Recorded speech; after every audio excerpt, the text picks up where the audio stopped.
I, too, used to work at Facebook.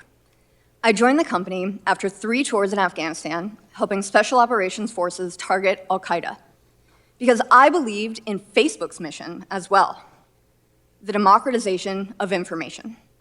But I was wrong. It's 2021, and the verdict is in. Big tech is an enemy of the people.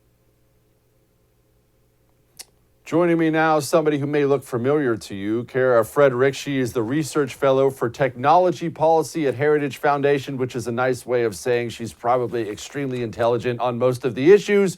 Kara, enemy of the people? Why?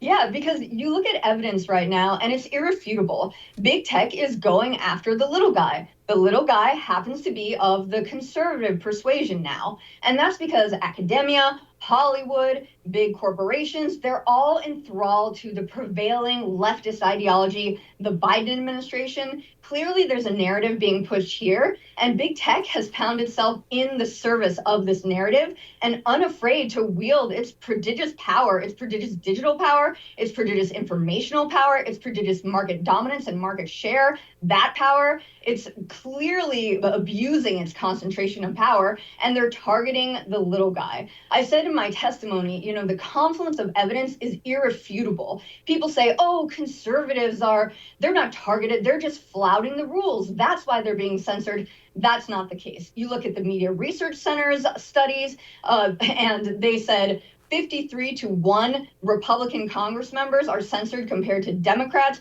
You look at other studies done in 2019 that said Twitter took politically active, prominent users down at a ratio of 21-1 when it came to a data set of users that were already suspended. 21 of those were professed Donald Trump supporters in 2016. You look at the internal tools that Facebook used in the aftermath of Donald Trump's victory. It suppressed very conservative media reach on its platform. They admitted this. They still use one of those platforms as of October. And the list goes on and on and on. And now we actually have the numbers to prove it beyond all of the anecdotes that we're seeing. I defy anyone to see this level of pervasiveness, this level of censorship on the left. Anytime it happens on the left, these platforms, they apologize profusely, and they're usually back on within 24 hours. Never have they censored a sitting Democrat president of the United States, muzzled them up with 17 digital platforms within 2 weeks in January. At this point, you can't even argue it. There's a censorship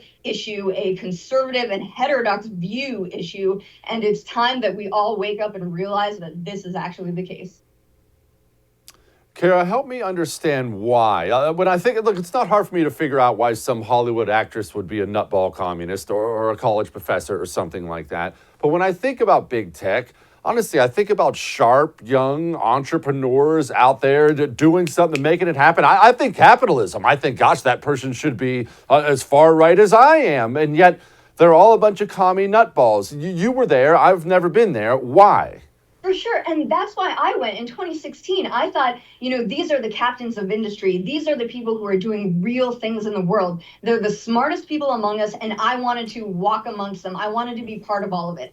And you get this in the old Silicon Valley, right? There's a libertarian bent to a lot of the programmers and the founders because it consists of actually doing things, doing real things, solving real problems in the world. What I think it is there's that admin layer it's happening everywhere, right? It's happening in universities, a layer of admin. It's like the HR people, the people who are, they're zealots, they're ideologues. They're not necessarily the programmers, but they are the ones making the decisions in what I would call the cost centers of these technology companies. So they're not necessarily writing the code, although they are now influencing how the code is designed, but they are the ones who are more politically minded and less so that pure libertarian who just sort of wanted to go out and build things. Think Peter Thiel. He's, I think, the best example of this. Silicon Valley used to look like this, but now instead, the brightest minds from our universities, instead of going to Wall Street,